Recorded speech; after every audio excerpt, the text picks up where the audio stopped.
On the night of August 16th, a tropical system by the name of Fred was taking aim at the Florida coast. While it wasn't forecast to be much more than a strong tropical storm or weak hurricane, my friend Max and I left last second to Florida for an intercept, just to bump off the rust, and in case Fred decided to intensify further, even with the warmer waters. Meanwhile, another tropical wave was seemingly drifting harmlessly off of the east coast and originally forecast to go out to sea. We ended up leaving just 30 minutes too late for a proper intercept of a very weak and overall dull tropical storm Fred. Meanwhile, Henri was now forecast to take a very unique path and make a very rare landfall in New England, potentially as a hurricane. After only a day to rest, I packed my already unpacked bags again, chased a potent severe weather setup in Nebraska with my friend Steven, and we made the overnight dash back and booked our flights to New York City just 15 hours before takeoff.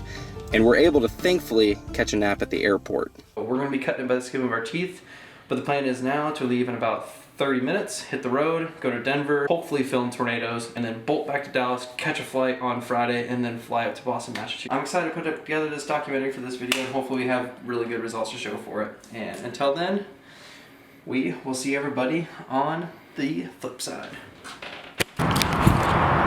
Tornado yesterday in Colorado, grinded it through to Dallas at the airport, getting ready to get our shuttle, and we're about to go intercept Hurricane, what is it? Henri. Hurricane Henri. I'm never gonna remember that, but you get the point. Let's go!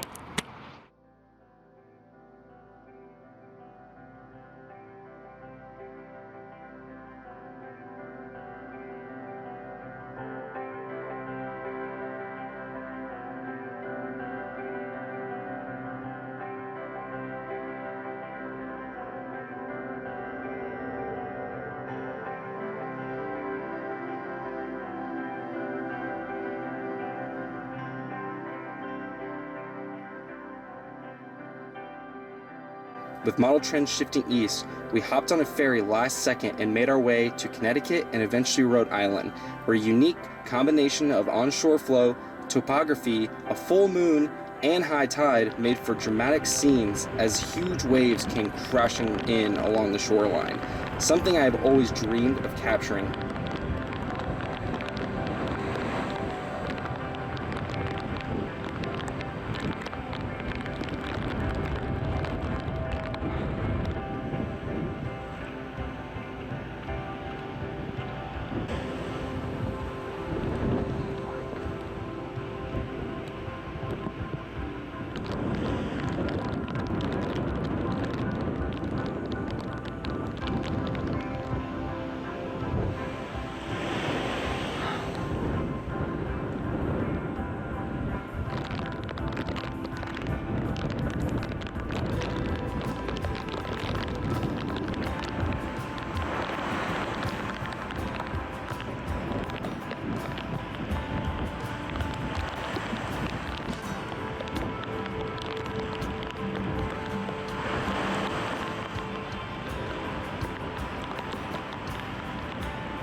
Even though Henri came in much weaker than originally forecast, thanks to the cold waters lurking offshore and slow forward speed, we still documented fairly widespread tree damage and power outages and got just about everything Henri could have had to offer before flying home.